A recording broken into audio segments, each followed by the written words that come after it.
আসসালামু আলাইকুম। এটিএন বাংলা সংবাদে সবাইকে স্বাগত জানাচ্ছি ফাতিহা শাফি। বহুল আলোচিত ২১শে অগস্ট গ্রেনেড হামলা মামলায় বিএনপির ভারপ্রাপ্ত চেয়ারম্যান তারেক রহমান, সাবেক স্বরাষ্ট্র প্রতিমন্ত্রী লুৎফুজ্জামান বাবর সহ সব আসামিকে খালাস দিয়েছেন হাইকোর্ট। একই সঙ্গে বিচারিক আদালতের রায় বাতিল করা হয়েছে। কিছুক্ষণ আগে বিচারপতি একেএম আসাদুজ্জামান ও বিচারপতি সৈয়দ এনায়েত হোসেনের হাইকোর্ট বেঞ্চ এই রায় ঘোষণা করেন। এর আগে ৪ দিন ডেথ রেফারেন্স ও আসামিদের আপিলের উপর শুনানি হয়। শুনানি শেষে আজ রায় ঘোষণা করল উচ্চ আদালত। ২০১৮ সালের ১০ই অক্টোবর ২১শে অগস্ট গ্রেনেড হামলা ও হত্যা মামলায় সাবেক স্বরাষ্ট্র প্রতিমন্ত্রী লুৎফুজ্জামান বাবর, সাবেক উপমন্ত্রী আব্দুস সালাম পিন্টু সহ ১৯ জনকে ফাঁসি ও বিএনপির ভারপ্রাপ্ত চেয়ারম্যান তারেক রহমান, খালেদা জিয়ার রাজনৈতিক সচিব হারিস চৌধুরী, বিএনপি নেতা কাজী শাহ মোয়াজ্জেম হোসেন কায়কোবাদ সহ ১৯ জনকে যাবজ্জীবন কারাদণ্ড দেন বিচারিক আদালত। হাইকোর্টের রায়ে বিচারিক আদালতের ওই রায় বাতিল করে সব আসামিকে খালাস দেওয়া হয়েছে।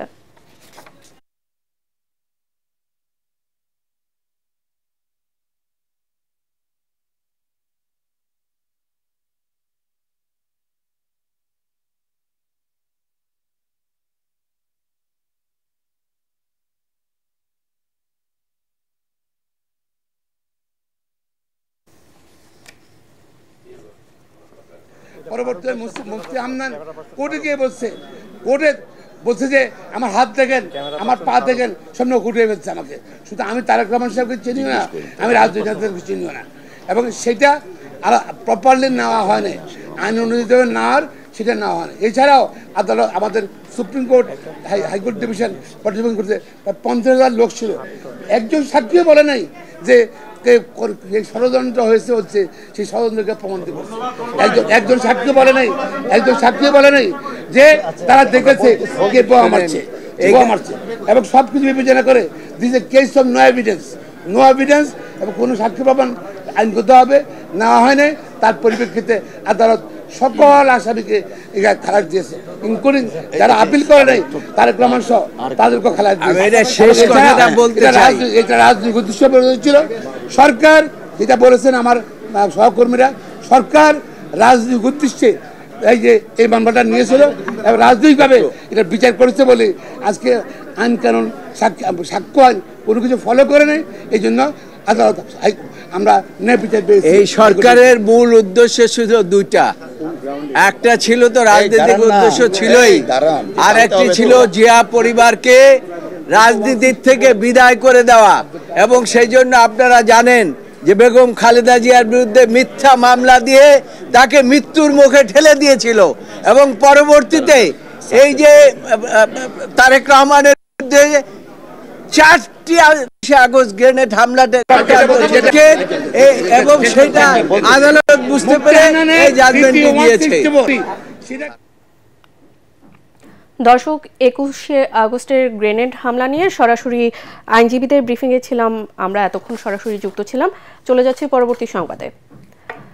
মহান বিজয়ের মাস উপলক্ষে শোভাযাত্রা করেছে ঢাকা বিশ্ববিদ্যালয়ে। সকালে উপাচার্য অধ্যাপক ডক্টর নিয়াজ আহমেদ খানের নেতৃত্বে অপরাজেয় বাংলা থেকে টিএসসি থেকে শোভাযাত্রাটি বিভিন্ন এলাকা ঘুরে উপাচার্যের বাসভবনের সামনে এসে শেষ হয়।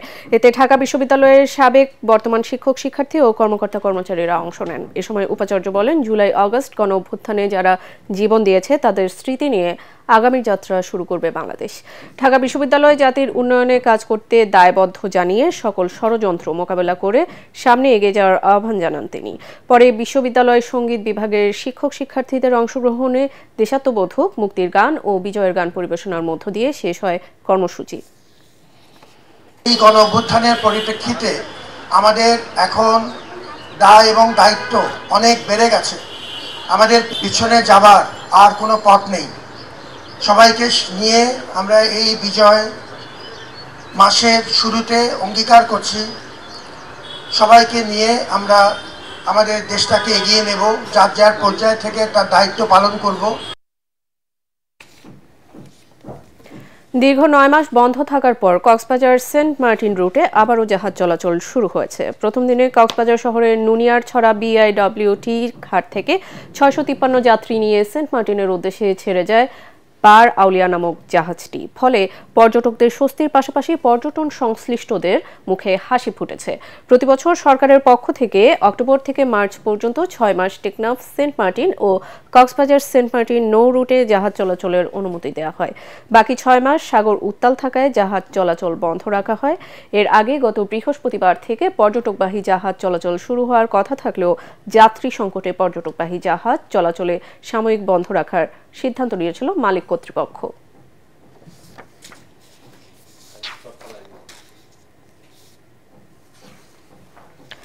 দর্শক, এই ছিল এখনকার মতো। রইল পরবর্তী সংবাদ দেখার আমন্ত্রণ। এটিএন বাংলা সংবাদ ইউটিউবে দেখতে ব্রাউজ করুন, youtube/ATN Bangla News। ধন্যবাদ।